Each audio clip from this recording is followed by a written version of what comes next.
kita langsung masuki acara inti pada siang hari ini. Seminar pendidikan tingkat nasional yang akan dipandu langsung oleh Bapak Saryo, Sarjana Agama. Kepada Bapak Saryo dan juga Ustadz Zainal Fani, kami persilakan menempati meja di depan yang sudah disediakan. Dan waktu sepenuhnya selama seminar hingga akhir nanti sebelum zuhur, kita hentikan sebelum zuhur. Sepenuhnya kami serahkan kepada Ustadz Saryo, Sarjana Agama. Alhamdulillahirabbil alamin. Asyhadu an la ilaha illallah wa asyhadu anna Muhammadan abduhu wa rasuluh. Allahumma sholli ala Muhammad.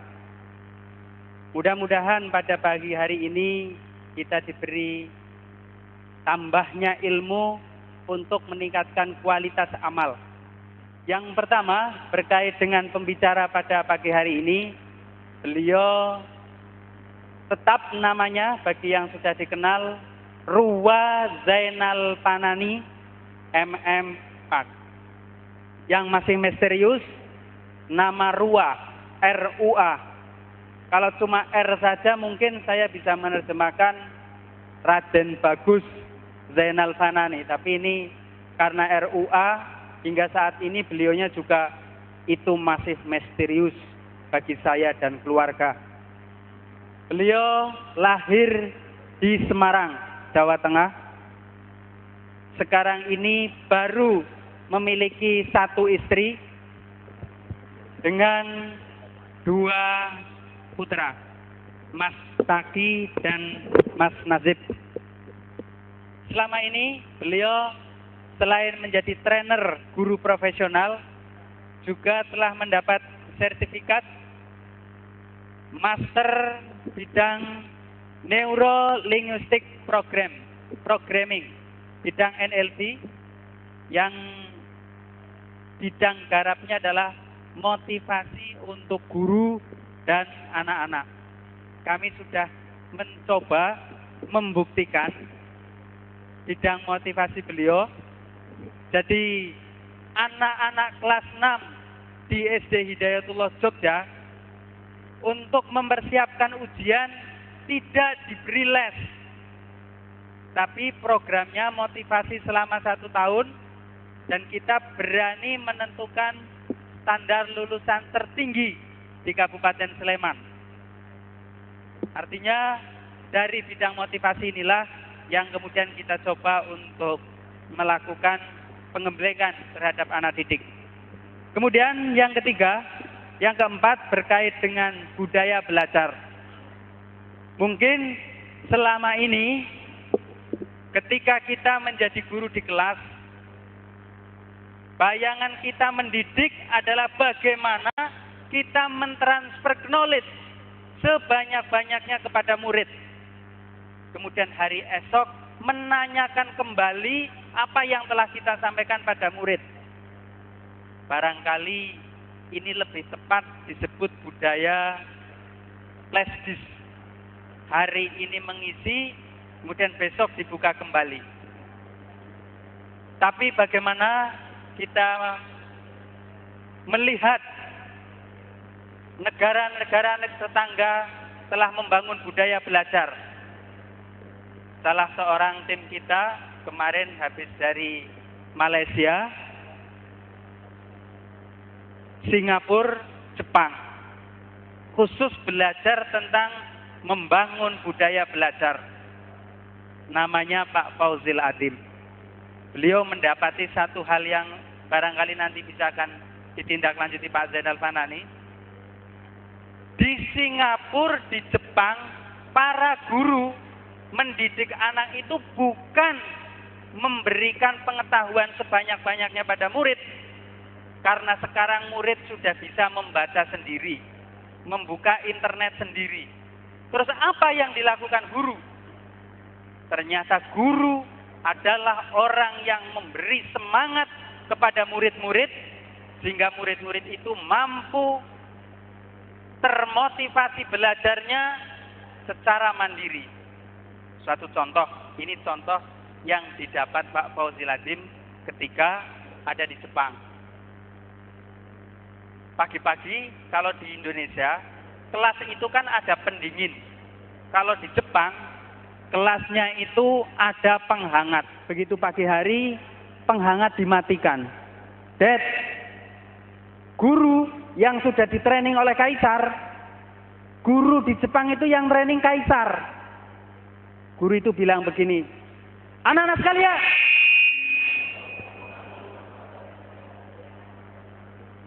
kalian bangsa Jepang, bangsa yang tidak punya sumber minyak, bangsa yang kalau beli gas harus beli ke Indonesia, kalau kalian mau mandi harus beli ke Malaysia. Tapi ingat, kita harus menjadi bangsa yang paling maju di Asia. Satu-satunya cara agar kita tetap eksis, kita tetap menjadi produk-produk yang terbaik di Asia, kalian harus mampu membuat belajar yang lebih baik. Hari ini, kalau kita akan membeli bahan-bahan untuk mesin, akan mendatangkan dari Sumatera. Kalau kita akan mencari ikan yang bagus, mendatangkan dari Sulawesi. Maka kalian yang ada di kelas ini yang akan menentukan masa depan bangsa Jepang, akan menjadi bangsa yang miskin atau bangsa yang tetap disegani di Asia Tenggara. Itu seorang guru. Sehingga para murid belajar itu ya nggak ngelentruk begini. Saya harus jadi pelajar terbaik. Saya harus jadi orang yang bisa tetap memproduk Honda, Suzuki, dan lain-lainnya dan dijual kemana-mana. Beda dengan guru-guru kita kalau mengajar IPS. Anak-anak sekalian, negara kita negara yang kaya raya. Minyak ada, tapi bensin nggak ada. Energi panas bumi kita banyak, tapi Pak PLN, ayo kita hemat energi. Ya Allah, karena apa? Anak-anak kita telah dimanjakan. Anak-anak kita bukan anak yang dipersiapkan untuk maju. Anak-anak kita adalah anak-anak yang dilehorkan. Terima kasih kepada Pak Zainal Fanani, akan dilanjutkan agar anak-anak kita tidak menjadi anak yang lehor. Ya. Assalamualaikum warahmatullahi wabarakatuh.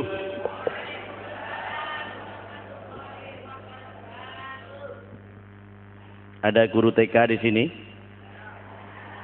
Mana guru TK? Oh, banyak juga ya. Oke, untuk guru TK, sampaikan, dengarkan. Saya ingin sampaikan salam saya. Assalamualaikum warahmatullahi wabarakatuh.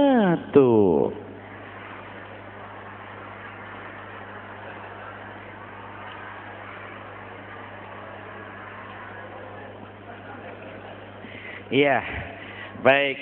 Kalau anak TK itu gurunya menyampaikan salam hari Ahad, jawabannya sampai Senin. Panjang banget gitu ya. Persis karena gurunya juga begitu. Oke, baik Bapak dan Ibu sekalian, alhamdulillahirabbil alamin wa bihi nasta'inu ala umurid dunya waddin. Asyhadu an la ilaha illallah al-malikul haqqul mubin wa asyhadu anna Muhammadan abduhu wa rasuluh al-mab'utsur rahmatan lil alamin. Allahumma shalli wa sallim wa barik ala Muhammad wa ala alihi wa ashabihi ajmain. Baik, saya mohon dengan hormat Bapak-bapak dan Ibu-ibu, tangannya semuanya ke atas. Oke. Baik, turun. Naik lagi. Turun lagi. Naik lagi. Tahan di tengah. Dongakkan. Tes. Gerakkan kiri tahan cepat. Makasih. Naik lagi. Turun. Dengarkan perintahnya. Perhatikan. Naik. Turun. Naik.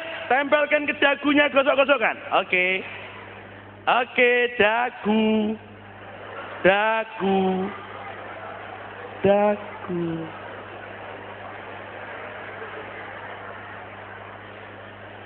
Iya.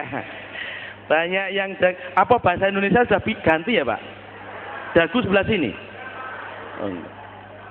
Saya tadi bilang ikuti perintah Saya sama sekali tidak minta Bapak Ibu untuk menirukan saya. Ya kan? Meskipun saya begini, perintahnya pegang dagu, gosok-gosokkan. Tapi alhamdulillah beberapa waktu kemudian banyak dagu yang melorot. Iya, baik Bapak dan Ibu sekalian. Ini membuktikan kepada kita bahwa apa yang dilihat oleh anak-anak, oleh Bapak dan Ibu jauh lebih penting daripada apa yang Bapak Ibu ucapkan. Orang akan cenderung mengikuti apa yang Bapak Ibu lakukan daripada apa yang Bapak Ibu ucapkan. Orang tua saja, orang dewasa saja menyangka dagu ada di sini. Kenapa? Karena saya sambil mengatakan pegang dagu Anda, gosok-gosokkan, saya pegang di sini kan? Iya. Ada juga yang rasa percaya dirinya kurang. Iya. Nah, itu dulu kalau belajar mesti nyontek, ya. Baik, Bapak Ibu yang saya hormati. Hari ini saya bersyukur sekali bertemu dengan bapak-bapak dan ibu-ibu, para guru kelihatannya, tapi saya juga dengar ada sebagian, mungkin seperempat lebih orang tua wali murid, kemudian juga bapak-bapak ibu-ibu yang ikut seminar ini tanpa harus terikat bahwa saya guru atau bukan, ya. Jadi ada di antara yang hadir sini bukan guru tapi datang. Ada juga yang pejabat PLN datang. Ya Pak ya. Ya. Alhamdulillah. Jadi yang datang sini saya harapkan semuanya adalah orang tua wali murid yang bertanggung jawab terhadap putra putrinya. Baik Bapak dan Ibu sekalian, tadi Pak Saryo sudah menyampaikan bagaimana guru-guru di Jepang, guru-guru di mana-mana.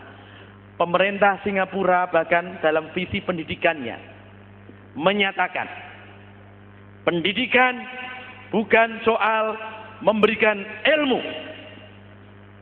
Kalau kita akan mencari ilmu ya sekolah itu. Kalau orang Singapura tidak lagi berpendapat begitu. Pendidikan bagi kami adalah tentang bagaimana membakar semangat rakyat muda kami. Itu pendidikan. Jadi kalau sekolah anaknya malah stres, semangatnya tidak terbakar. Oh, ya. Mohon maaf, ini perlunya moderator mengatur lalu lintas. Saya polisi. Ini tak stop dulu sebentar. Ada berita sangat penting sekali kepada Ibu Titik Mariati. Peserta, mohon segera menemui keluarganya yang ada di depan. Ada hal yang sangat penting. Mohon maaf, kami tidak bisa menyampaikan beritanya. Terima kasih. Ibu Titik Mariati ditunggu di pintu gerbang. Ada? Mana manusianya? Nggih. Iya. Baik. Kita lanjutkan Bapak dan Ibu sekalian. Jadi menurut pemerintah Singapura, pendidikan bukan soal memberikan ilmu sebanyak-banyaknya, tapi terlebih-lebih soal membakar semangat. Kita lihat anak-anak kita banyak yang semangatnya kurang. Iya kan? Kenapa semangatnya kurang? Mungkin guru-guru belum memberikan contoh tentang semangat itu. Ada guru yang datang mengajar, masuk di kelas. Anak-anak, semangat ya. Semangat itu penting. Ayah, kalau tidak semangat, nanti ngantuk. Ya. Muridnya jawab, iya Bu Guru. Betul. Ini kan? Ya persis seperti dagu yang ada di atas. Maka Bapak dan Ibu tunjukkan semangat itu sejak awal. Tunjukkan melalui profil Bapak dan Ibu bahwa Bapak Ibu sebagai guru adalah orang-orang yang bersemangat, dan ingat, semangat itu menular. Tetapi dia bukan penyakit. Semangat adalah inti dari pendidikan.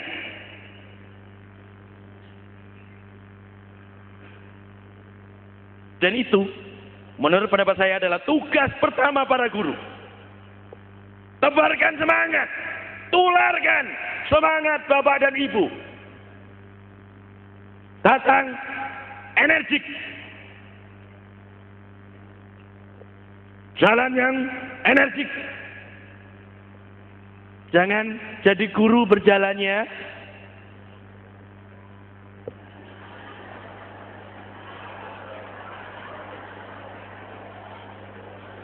wajahnya, tunjukkan wajah yang bersemangat, mata berbinar-binar. Jangan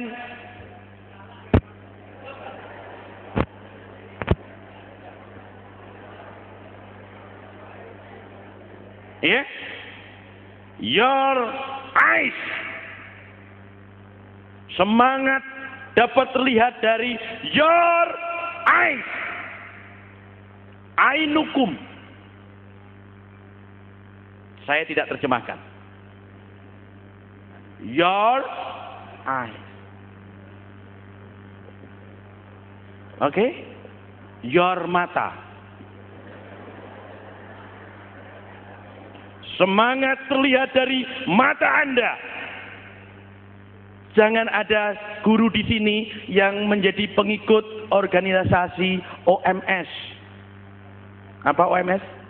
Organisasi mata sayup. Tunjukkan, ibu-ibu meskipun berangkat belum sarapan, tetap tunjukkan semangat. Anak-anak, assalamualaikum warahmatullahi wabarakatuh. Ibu guru tidak sabar lagi bertemu dengan kalian semua. Tahukah anak-anak, sekolah mulai jam 7, ibu sudah menunggu sejak jam 6. Tidak sabar lagi. Muridnya ngomong, Bu guru, tahukah Bu guru, saya tidak sabar lagi ketemu ibu guru yang penuh semangat. Saya sudah datang jam 5 tadi. Ya kan? Semangat penting. Jadi hari ini Bapak dan Ibu sekalian, saya ingin minta kepada Bapak dan Ibu semua yang ada di sini, sebagai seorang guru, mulailah kita membangkitkan bangsa ini dengan semangat Bapak dan Ibu yang terlihat dari profil, gaya Bapak Ibu. Semua yang kelelat-kelelat hari ini ubah, move faster, gerakan-gerakan yang cepat. Dan itu terbukti di Yogyakarta Bapak Ibu, budaya belajar dimulai, budaya mandiri ini dimulai dari semangat dan gerakan cepat. Gesit. Ada sebuah SMP negeri di Yogyakarta yang 2 tahun terakhir ini menggegerkan dunia pendidikan dan dunia persilatan. Ya, dipimpin oleh seorang guru wanita. Dan kalau mohon maaf ya, kalau dari kualifikasi akademiknya mungkin banyak memandang orang ini sebelah mata. Jadi begitu bertemu langsung begini, memandang sebelah mata. Kenapa? Karena ibu kepala sekolah ini hanya bergelar BA, belum sarjana. Tapi sejak memimpin 8 tahun yang lalu, sekolah di pelosok desa ini, ya, di daerah lereng Gunung Merapi, menapak terus anaknya anak-anak desa. 4 tahun berturut-turut menjadi juara 2 se-DIY, nilai ujian terbaik kedua. Tapi 2 tahun terakhir ini dia mengalahkan SMP paling legendaris di Jogja, SMP Negeri 5. Sekarang dia yang lebih unggul pada sekolah desa, SMP Negeri 4 Pakem. Apa kuncinya? Semangat, gesit. Ibu kepala itu gesit banget. Oh, kalau dia panggil gurunya, Pak Darto, ke sini Pak. Kalau ya Bu, lari Pak. Ya. Nah, murid-murid juga begitu, mencontoh semuanya gesit. Dan itu Pak, miracle, ajaib, subhanallah. Dalam waktu 8 tahun, pelan tapi pasti, prestasi anak-anak yang penuh semangat itu meningkat. Meskipun tetap anak-anak desa sekarang selalu menduduki ranking pertama di DI. Jadi, saya lihat tadi bapak-bapak, ibu-ibu sudah beberapa kelihatan begitu, gesit sekali, cepat, semangat sekali ketika membuka kotak snack. Alhamdulillah. Saya lihat ibu-ibu sebagian besar membawa tas. Memang ibu-ibu selalu begitu, ya. Gunanya untuk memasukkan snack. Begitulah perilaku ibu-ibu di seluruh dunia. Saya lihat ada beberapa ibu yang tidak pakai tas, ya, tapi kelihatannya sudah persiapan, kerudungnya agak panjang untuk membundeli, ya. Selamat, semangat, sudah bagus, semangat dalam memperlakukan snack, penuh semangat. Mari dalam mengajar pun kita juga penuh semangat. Tunjukkan seharian anak-anak sudah siang, tapi Pak Guru tidak kehilangan semangat. Lihat ini, mari kita belajar. Itu. Jangan jam 9 sudah mulai gurunya sudah ngeluarin anduk, ngelap keringat. Anak-anak udah jam 10. Pak Guru ngantuk tadi malam rondo. Belajar sendiri ya. Ya, kalian diskusi. Tuh, bukunya yang ada di depan itu disalin. Oh, dadak nyalin barang ya? Iya, Pak Guru mau ke kantin.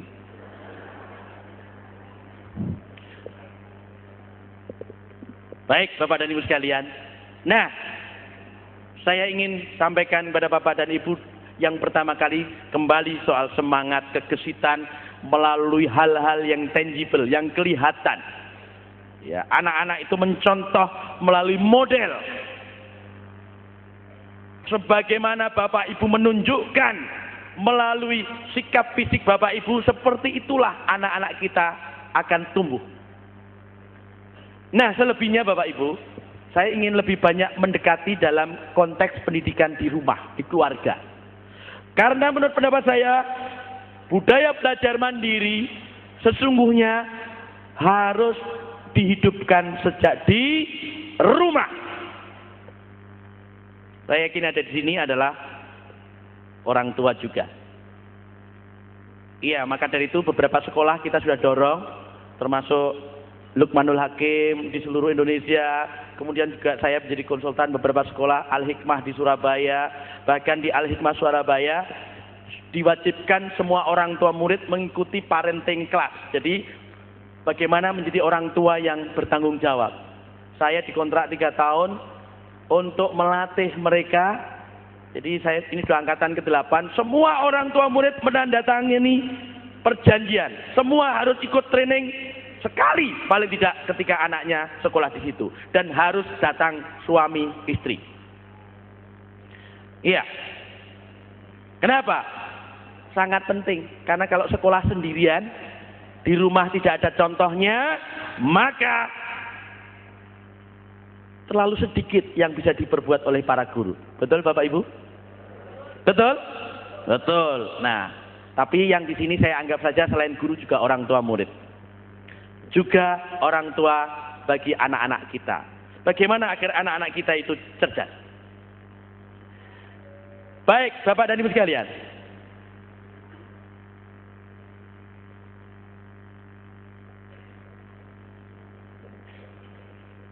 Anak-anak kita adalah amanah dari Allah Subhanahu wa taala. Ingat, mohon maaf Bapak-bapak, Ibu-ibu, ya. Ketika berbulan-bulan Bapak Ibu setelah menikah menunggu anak-anak. Saya yakin anak-anak lahirnya setelah menikah, ya Bu ya. Kalau ada yang lahir sebelum menikah berarti anak pungut. Kita berharapkan betul kehadiran mereka. Ada orang tua yang diizinkan oleh Allah untuk punya anak. Tapi ada juga yang sampai hari ini bahkan tidak dikaruniai. Maka bersyukurlah orang-orang yang dikaruniai anak. Bukan barang gratis. Itu adalah amanat dari Allah Subhanahu wa Ta'ala. Dan ketika itulah Bapak Ibu harus menyadari, Allah suatu saat nanti pasti akan minta tanggung jawab Anda. Pasti.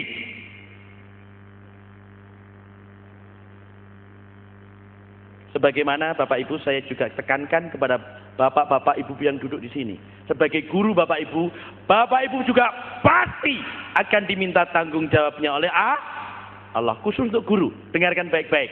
Kalau Anda mengajar pada usia 20 tahun, pensiun pada usia 60 tahun. Berapa tahun Anda ngajar? 40 tahun. Kalau Anda balik kira-kira usia 13 tahun, maka sebelum usia 20 itu hanya ada 7 tahun Bapak Ibu tidak dihitung di sekolah. Lalu 60, kalau Bapak Ibu meninggal, orang Indonesia sekarang harapan hidupnya 69 sampai 70 tahun. Tertinggi di Indonesia adalah di Sleman, 72,89. Makanya pada berbondong-bondong pindah ke Sleman. Iya? Iya. Taruhlah 70 tahun, maka ada 10 tahun di luar guru. Jadi 17 tahun Anda tidak dihitung sebagai guru dan 40 tahun Anda dihitung sebagai guru. Maka ternyata ada 30% waktu di amal Anda yang bukan guru dan 70% adalah amal Anda sebagai guru.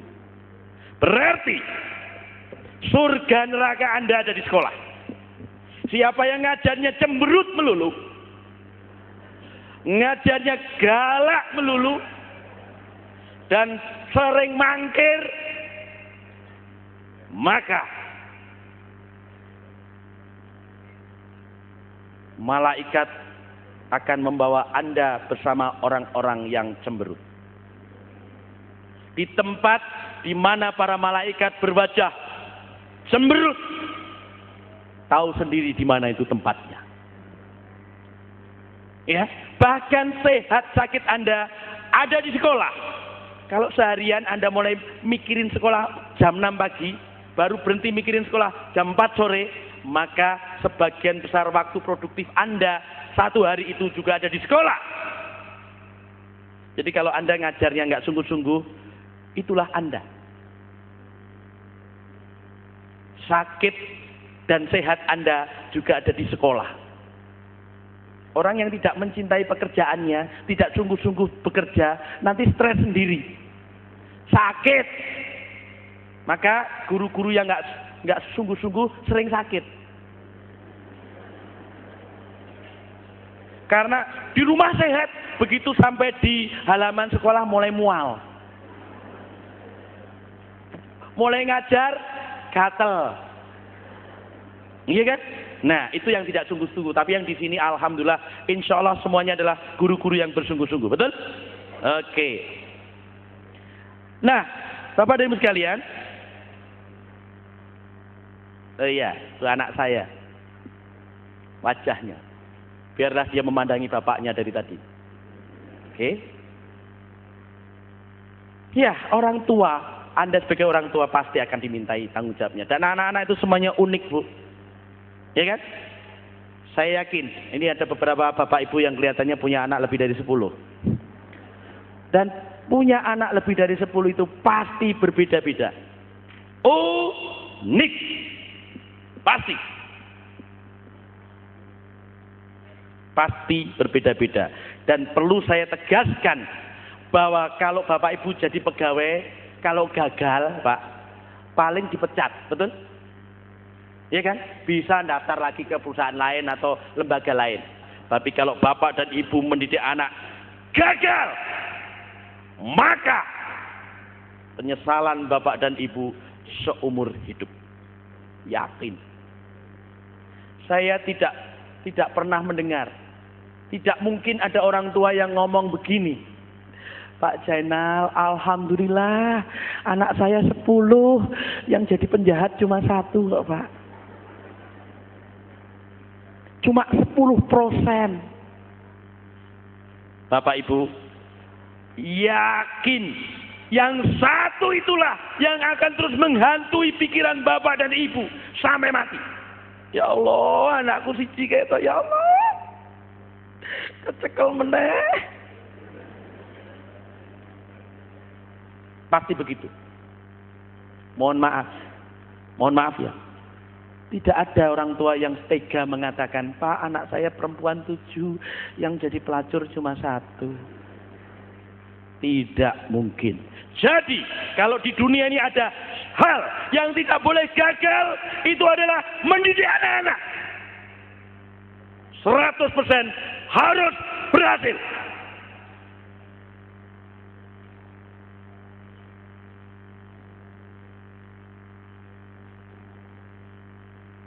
Itulah taruhan kehidupan Bapak dan Ibu sekalian. Oleh karena itu, Bapak Ibu boleh menjadi guru di profesi Anda. Tapi yang tidak kalah pentingnya adalah Bapak Ibu adalah guru-guru sejati di rumah Anda sendiri. Jangan lupa itu. Oke, bagaimana supaya kita itu berhasil mendidik anak-anak? Ya, ada beberapa sikap dasar yang penting Bapak Ibu ketahui. Pertama, Bapak Ibu, apapun keadaannya, terimalah anak-anak Bapak itu dengan tulus apa adanya. Kalau tidak, Bapak Ibu nanti sewot melulu. Terima dong. Dia amanat Allah, ya semono wis. Ya Allah leh, kowe kok ireng mentok? Jangan. Iya kan? Ya, punya anak yang pede begitu, terimalah. Tahu pede nggak Bu? Peteng dedet, terima. Ya, terima apa adanya. Termasuk, mohon maaf, kalau ternyata anak-anak kita IQ-nya tidak tinggi, tapi Allah amanatkan kepada bapak dan ibu, itu artinya Allah percayakan itu pada bapak dan ibu. Kembangkan potensinya seoptimal mungkin.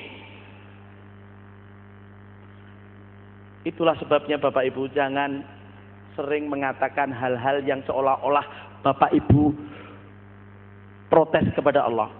Antara lain membesar-besarkan kelemahannya.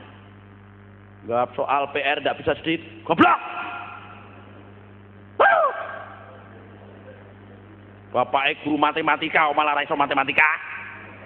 Ngisin. Ya anakku tenan apa dudu toh? Wah, ini. Perhatikan baik-baik itu Bapak Ibu.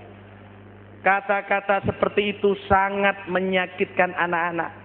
Saya beritahu Bapak Ibu, menjadi punya tahu kenyataan bahwa dirinya tidak pinter alias bodoh, itu sudah sedih loh Pak.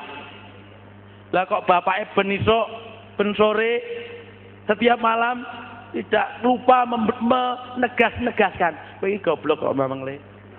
Wes jan. Ini wae ra iso. Goblok. Ya Allah Gusti nyebut. Ngimpi apa aku mbiyen. Duwe anak kaya kowe kuwi. Astagfirullahaladzim. Istighfar Bapak Ibu.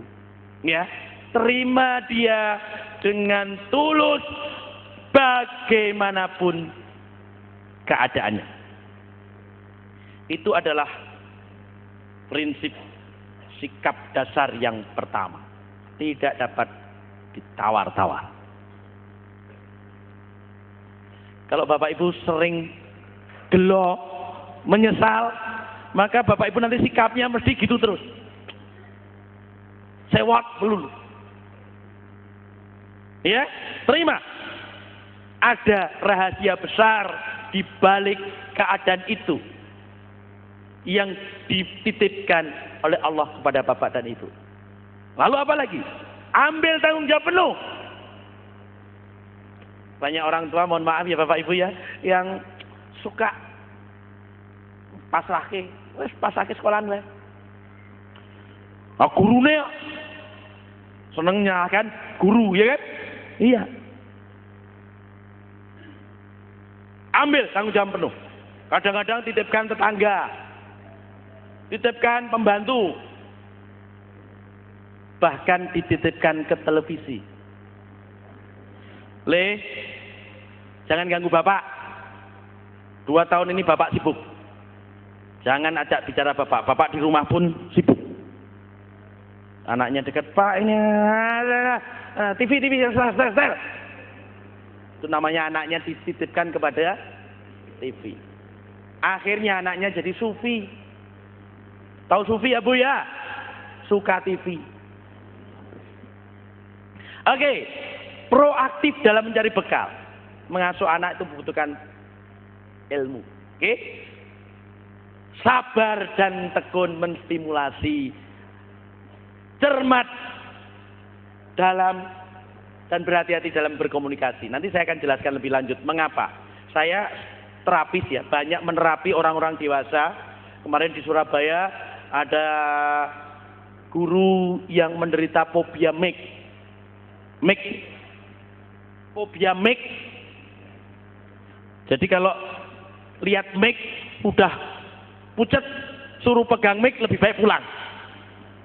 Nah, ternyata itu kejadiannya pada masa anak-anak. Hati-hati. Ada fobia sawo. Yang lebih mengerikan lagi Bapak Ibu, mudah-mudahan ibu-ibu di sini tidak ada yang menderita ini ya, fobia suami. Oh, kalau lihat suami mual. Ya, hati-hati. Itu semua adalah karena ucapan-ucapan yang tidak tepat. Jadi bapak-bapak, ibu-ibu hati-hati mengucapkan sesuatu. Nanti saya akan jelaskan lebih banyak, ya. Baik. Nah, oke, ini pengetahuan saja ya, bagaimana kita menstimulasi kecerdasan anak-anak mulai dini, bisa dengan makanan, minuman, nutrisi-nutrisi cerdas, makanan yang mengandung ikan, DHA banyak.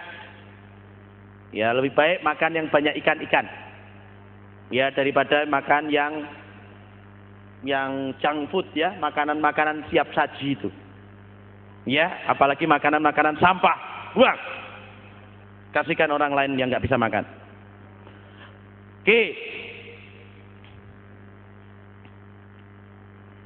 Oke, termasuk permainan-permainan, udah jelas. Bapak Ibu, kita tahu kapasitas otak manusia itu sesungguhnya sangat luar biasa. Ada 1 miliar set otak, 1 miliar, 1 triliun, 100 miliar sel otak aktif dan 900 miliar sel otak pasif yang disebut glial. Nah, rata-rata manusia yang paling cerdas sekalipun baru menggunakan 8%. Ya, karena belum distimulasi. Orang tuanya terlalu sibuk. Lalu teori belahan otak kanan dan otak kiri. Bapak-bapak, ibu-ibu, sebagai guru mestinya bapak dan ibu belahan otak kiri dan kanannya mestinya harusnya seimbang. Sudah seimbang, Pak? Otak intelek dan otak kreatifnya harusnya seimbang. Kalau otak kanannya tidak begitu baik, maka biasanya guru itu tidak kreatif, senang mengeluh. Ada masalah, ngeluh. Enggak kreatif. Saya akan mengetes ya Bapak Ibu, keseimbangan otak kanan dan kiri Ibu. Bapak dan Ibu. Semuanya ikut deh. 2 jari kanan. Turunkan. Bisa ditembak. Ke sana nembaknya, bukan ke atas. Oke. Oke, 1, 2, 3.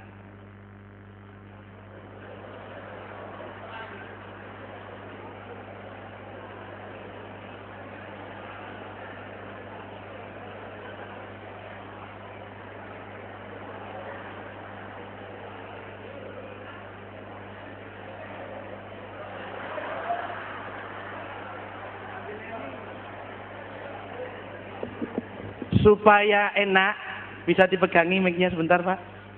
Kita pakai nyanyi aja ya. Lihat kebunku bisa? Nah, oke. 1, 2, 3. Lihat kebunku penuh dengan bunga. Ada yang putih dan ada yang merah. Setiap hari.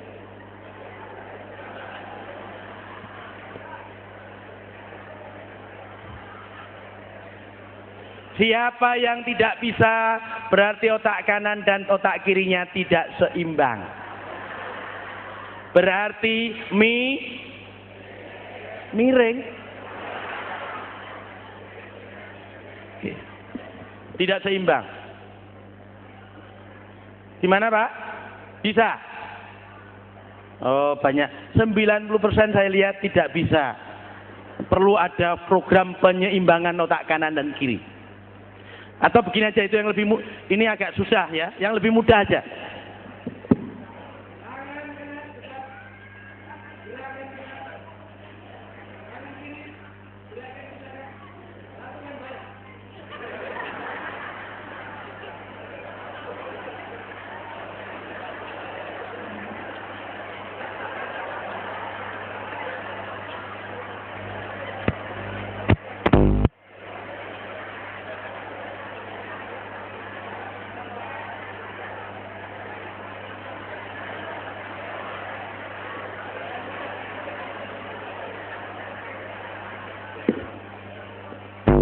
Ya, masih belum seimbang juga.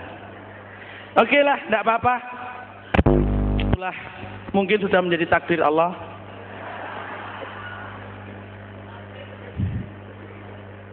Lalu jangan lupa itu belahan otak. Otak kanan adalah otak kreatif, di mana orang tua juga bertanggung jawab untuk mengembangkan otak kreatif itu. Tidak hanya hitung-hitungan, kalau di sekolah itu sebagian besar otak kiri yang diajarkan ya. Otak kanan. Lalu lapisan otak. Teori ini ada 6 teori tentang otak. Saya tidak akan jelaskan di sini secara detail, tapi yang jelas Bapak Ibu, otak paling atas itu namanya otak yang dipakai untuk berpikir intelek. Ya. Untuk mengerjakan soal-soal, untuk memecahkan masalah-masalah. Namanya neokorteks. Lalu lapisan kedua namanya sistem limbik. Sistem limbik ini mengatur apa? Mengatur apa yang kalau disingkat seksi. Sehat, keinginan sehat. E, emosi. K, kebugaran. S, mohon maaf ya, seks. I, ingatan. Memori. Maka dari itu kalau satu tempat hal-hal yang berbau emosional itu mesti kita ingat. Ya kan? Yang peristiwa yang secara emosional sangat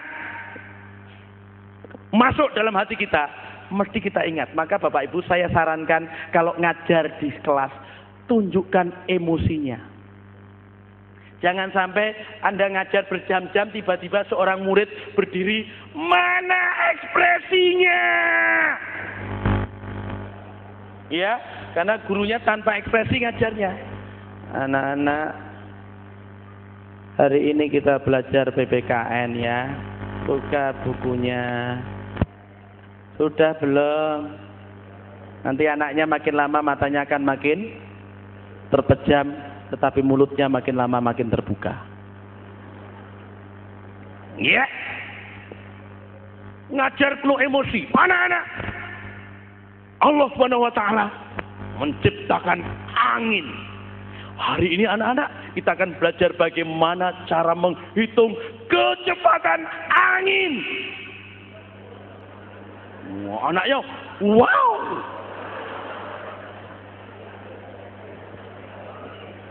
Semangat. Emosi. Anak-anak akan ingat. Saya ingat betul dulu waktu SMP. Saya punya guru. Dulu masih aljabar ukur. Wah, guru ilmu ukur saya itu kalau ngajar emosinya bagus. kadang-kadang lucu. Anak-anak, perhatikan. Garis sejajar adalah. Kita semua. Garis sejajar adalah garis yang diperpanjang sampai kemanapun juga.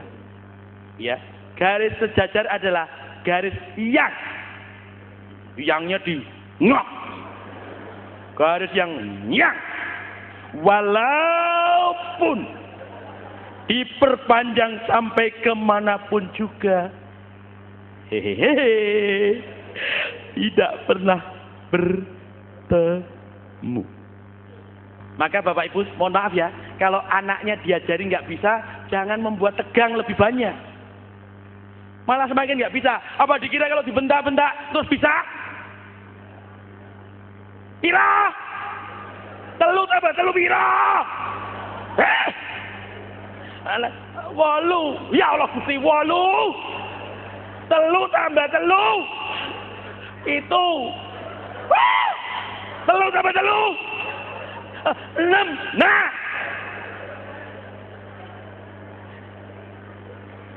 Tidak masuk akal anak dibentak-bentak terus semakin cerdas. Masuk akal? Tidak. Bentaan-bentaan itu tidak lain adalah sikap berputus asa. Guru, orang tua putus asa, terus jengkel, getak. Itu tidak tepat untuk otak kita. Otak kita butuh seneng. Kalau nggak bisa, dipikir dulu, santai aja, santai dulu. 3 tambah 3. 3 ditambah 3. 6 deng pun. Nah, kene pinter. Gitu. Ketak-ketak ya bisa karena diurutke. 8 salah. 7 salah. 6. Nah. Padahal nggak dipikir mau diurut ketok. Wong tegang gitu. Nah, lapisan otak. Tapi Bapak Ibu, kalau limbiknya macet, sedih, pikirannya negatif, maka justru otaknya masuk ke lapisan yang terendah yang disebut sebagai otak reptilia. Otak survival manusia. Pikirannya hanya 2, lawan atau lari. Ya, kalau bapak ibu tuh getak-getak, mergo anak kecil meh nglawan rawani toh. Wah, terus dia ingin segera pergi, klesat, dan ingin belajarnya segera berhenti. Iya kan? Justru tumpul. Tapi ada juga anak yang ngelawan. Kan ada toh? Bengok, kita tuh sering bengok-bengok tuh loh Pak. Sholat! Anaknya jawab, ngelawan kan? Wes! Kapokmu kapan gitu. Iya. Itu lapisan otak. Jadi ilmu ini menunjukkan mengapa sekarang ada pakem, ada pembelajaran menyenangkan gitu. Memberikan harga diri pada anak-anak karena memang betul otak limbik yang positif akan menjadikan neokorteksnya aktif. Bisa diajak berpikir tinggi. Kalau macet, hang pikiran ini. Jak mikir angel. Makanya Bapak Ibu kalau panik itu biasanya nggak bisa mikir malah. Ya kan? Kenapa? Karena negatif, tegang. Maka Bapak Ibu jangan bikin ketegangan di kelas. Jangan juga bikin ketegangan pada waktu anak-anak belajar. Kalau tegang soal tegang-tegang biarlah Bapak saja. Oke? Oke. Lalu tahukah Bapak Ibu bahwa anak-anak kita itu berpikir secara visual sebagian besar. Maka paling enak itu digambarkan, gitu ya. Sebagian meskipun ada yang auditori, ada yang kinestetik, tapi pada dasarnya anak-anak berpikir secara visual. Kenapa? Visualnya juga mendatar begini, karena mata kita itu jejer kiri kanan. Ya, maka mengapa papan tulis lebih baik bentuknya begini daripada begini? Karena lihatnya kan begini. Bukan? Gitu ya, matanya tidak atas bawah tapi kiri kanan. Maka kertas folio kuarto sebaiknya nulisnya juga horizontal, bukan begini. Ketika ngetik boleh, makalah boleh, tapi ketika bikin mind mapping pikiran horizontal. Ya, baik. Ini nanti kalau penataran saja ya. Ini perlu waktu 3 hari sendiri menerangkan 6 teori otak ini. Lalu tentang gelombang otak, alfa, beta, dan seterusnya. Otak yang terbaik untuk belajar dan menerima nasihat adalah otak alfa. Dan kalau nasihat itu di bawah sadarnya, hipnotis misalnya, itu sampai ke teta. Ya, maka ditidurkan, kan? Bisa juga ibu menasihati anaknya, bapak ibu, menasehati anaknya ketika tidur. Itu sudah masuk teta. Bisikkan ke telinganya antara 40 menit sampai 1 jam setelah dia tertidur. Bisikin dengan kata-kata yang baik. Tapi tidak boleh ada kata tidak dan jangan. Ya, kemarin di mana kalau salah, Kudus, ada guru yang menerapkan hal ini, membisiki anaknya. Nak, besok kamu jangan ngompol ya nak. Kamu jangan ngompol, keesokan harinya malah ngompolnya deres. Kenapa? Karena jangan ngompol. Otak tidak mengenal kata tidak dan jangan. Malah ngompol. Protes pada saya, lalu saya katakan, Bu, diubah cara ngomongnya. Nah, mulai besok kalau kamu pengen pipis, bangun ya nak, terus pipis di kamar mandi. Alhamdulillah begitu bangun. Itu berkomunikasi dengan bawah sadar. Gelombang otak. Oke?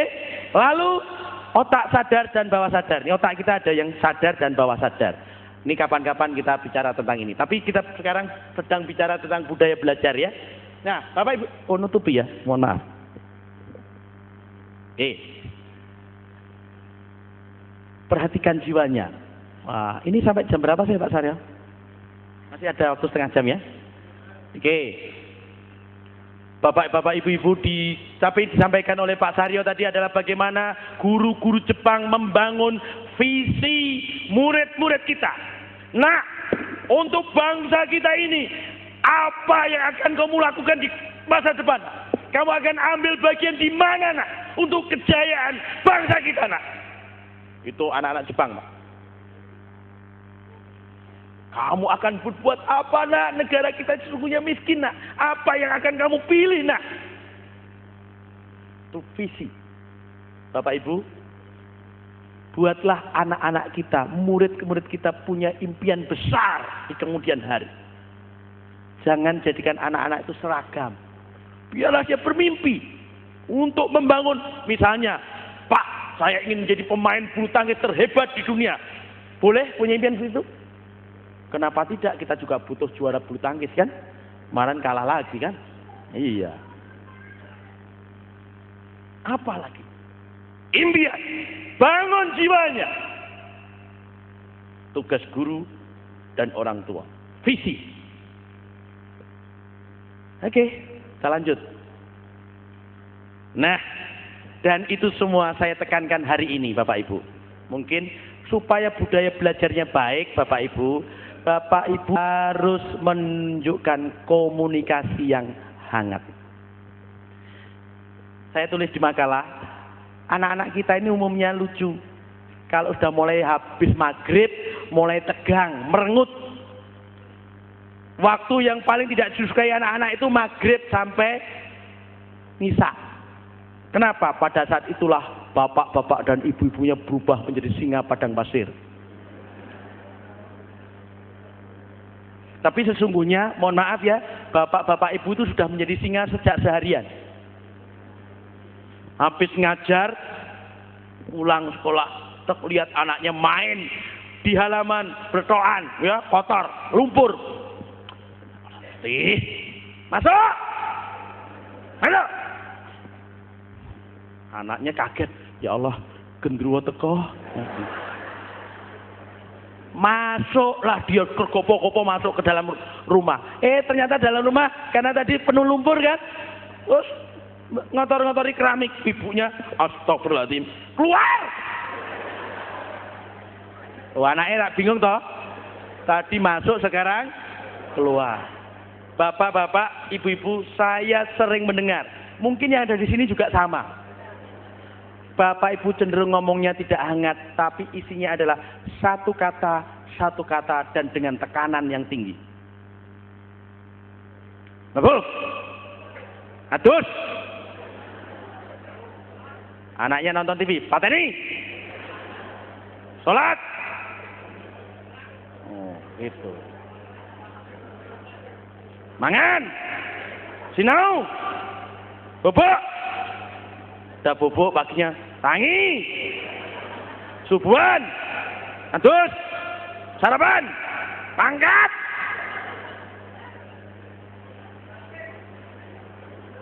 Bagaimana tidak jegrak rambutnya, Pak? Kaget terus bendino, ya kan?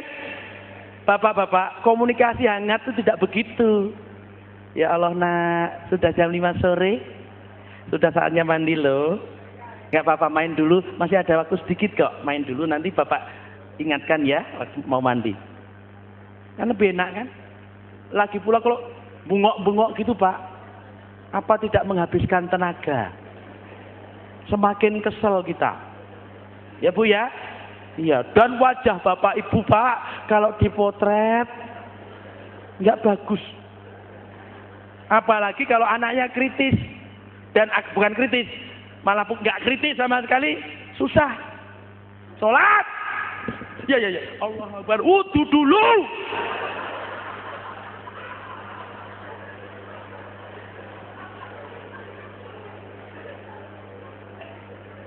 Lihatlah, banyak orang tua yang berkomunikasi dengan anak-anaknya 90% berisi perintah. Mandi. Bagaimana itu akan cerdas, belajar mandiri? No way. Mandi, makan, belajar,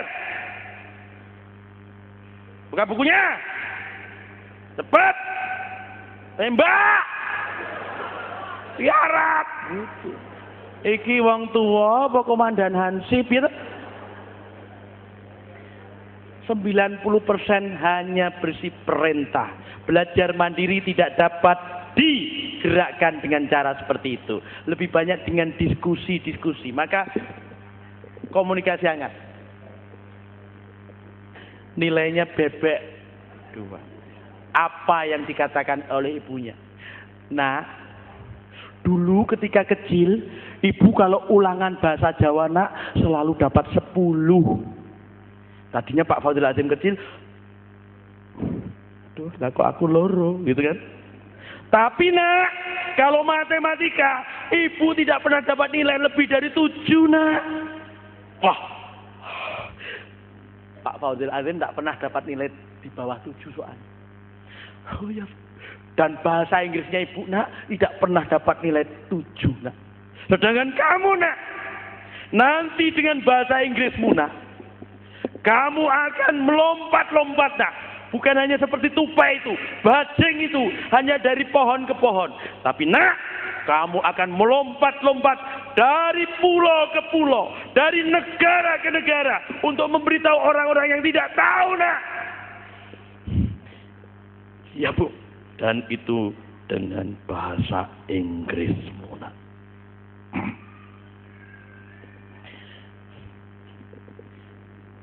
Iya Bu. Itu gunanya jadi orang tua. Kalau bapak ibu ngomongnya, basa Jawa loro. Astagfirullahaladzim. Kowe iki wong Jawa lho, Lek. Piye ta? Hancur semangatnya. Tugas Bapak Ibu adalah membesarkan hatinya.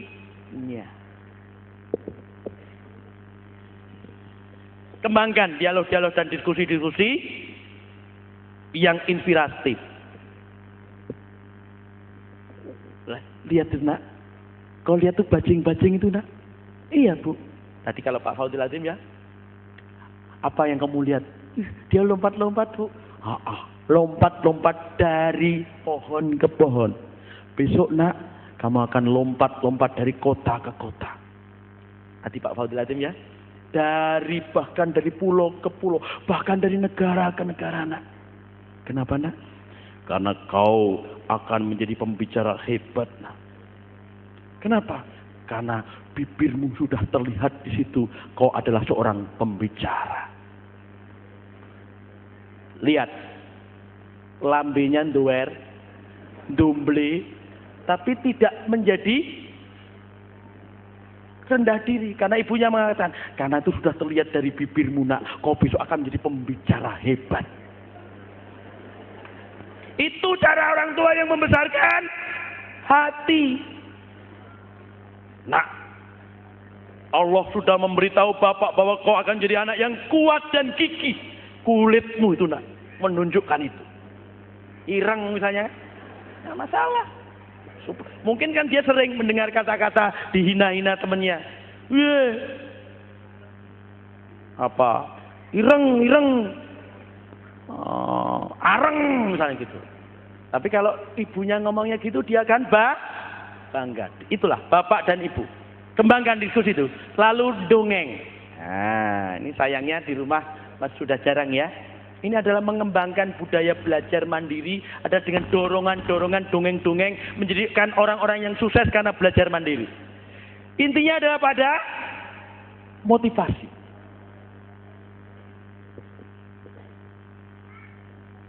Berhatilah memilih kata. Nah, ini saya ingin cerita, Bapak Ibu. Saya pernah menerapi seorang kepala TK di Jawa Timur. Dia datang kepada saya, Pak Jenal, saya ini kok selalu merasa tidak bisa apa-apa ya Pak. Saya minder, saya sudah menjadi kepala TK tapi saya rasanya nggak bisa apa-apa Pak. Saya heran kenapa saya jadikan kepala sekolah. Kenapa Ibu minderan Bu? Nggak tahu Pak. Oke, kita terapi, saya kembalikan dia ke masa lalunya, pelan-pelan gitu, akhirnya ketemu, dek. Pak, saya melihat diri saya waktu berusia 10 tahun Pak. Terus saya sedang belajar, terus saya lihat bapak saya pakai sarung, datang kemudian ngajari saya. Terus saya bikin PR matematika Pak. Lalu setelah saya kerjakan, saya kasihkan ke bapak saya. Lalu bapak saya wajahnya merah padam. Goblok! Ini ora iso. Kowe iki apa-apa kok ora iso to, Nduk? Bapake guru kok ngene wae ora iso. Kembali. Ini kebetulan ayahnya guru. Apa yang terjadi Bapak Ibu? Kata-kata kowe iki apa-apa kok ora iso to, Nduk, masuk ke filenya dan begitu kuat sampai bertahun-tahun kemudian kata-kata itu terus muncul. Aku kira iso apa-apa. Saya itu tidak bisa apa-apa. Terus hati-hati dengan kata-kata Pak. Mau saya beri contoh sebuah sikap guru yang akhirnya membawa menderita muridnya. Ini kebetulan dosen di UI. Seorang dosen di UI itu sudah memecat 17 orang. Bawahannya, cleaning service, satpam dipecat 17 orang satu-satu. Kenapa? Karena mereka tertawa. Loh, aneh toh?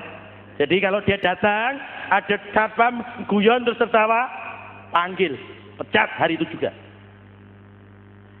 Dia bapak dosen ini, usianya sudah 42 tahun, belum menikah juga. Kenapa? Kalau punya calon istri Pak, dibawa ke mall, gitu ya, ada orang-orang tertawa, padahal nggak ngetawain dia itu. Dia merasa kita putus saja, orang-orang tertawain kita, nggak cocok kita. Protes tapi tidak bisa, tetap kita putus. Nah, kemudian dia minta, kan dia menderita, minta diterapi, kemudian kita kembalikan ke masa lalunya. Ternyata bapak-bapak ibu-ibu, ya Allah, ini perbuatan seorang guru. Ketika dia kelas 2 SD, gurunya meminta dia maju ke depan kelas, mengerjakan soal, dikerjakan dan jawabannya melenceng sekali, jauh sekali. Akhirnya sang guru tertawa terbahak-bahak. Muridnya satu kelas ikut tertawa. Dan dendam hati karena ditertawakan gurunya itulah yang menyebabkan setiap kali ada orang tertawa, dia merasa yang ditertawakan. Padahal orang tertawa kan dia di mana-mana, Pak. Iya. Saya minta dia memaafkan gurunya sampai 2 jam, Pak. Tidak mau. Jadi bapak ini ketika kecil saya minta memaafkan gurunya, tidak mau. Alot sekali ya Pak, nggak mau. Meskipun akhirnya mau sambil menangis-nangis. Hati-hati. Kata-kata yang diucapkan orang tua dan guru berpengaruh sangat besar terhadap jiwa seorang, termasuk budaya belajarnya. Kalau kita ngomongnya jelek-jelek melulu ketika dia belajar, maka budaya belajar itu akan macet.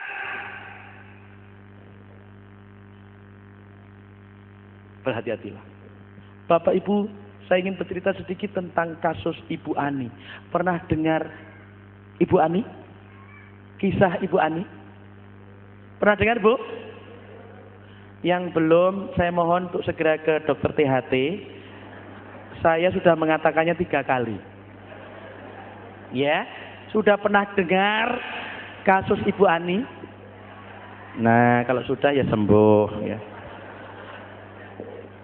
Oke, kasus Ibu Ani. Ibu Ani adalah ibu yang membunuh 3 anaknya sendiri. Terjadi di mana, Bu? Di Bandung. Saya ceritakan, Bapak Ibu perhatikan baik-baik. Kebetulan kasus ini ditangani oleh teman saya, seorang psikolog di Bandung, Ibu Mardayanti. Dia ketua timnya yang menangani kejiwaan Ibu Ani ini. Bapak Ibu, Ibu Ani ini bukan orang yang pendidikannya rendah. Bukan pula yang agamanya lemah. Bagaimana mungkin kita mengatakan agamanya lemah? Dia seorang murabiah, guru ngaji kemana-mana itu. Wah, dan muridnya banyak sekali. Pendidikannya juga tinggi. Dia alumni ITB, Institut Tahu Bacem, ya. Institut Teknologi Bandung. Dan bagaimana kita mengatakan beliau berpendidikan rendah kalau di ITB saja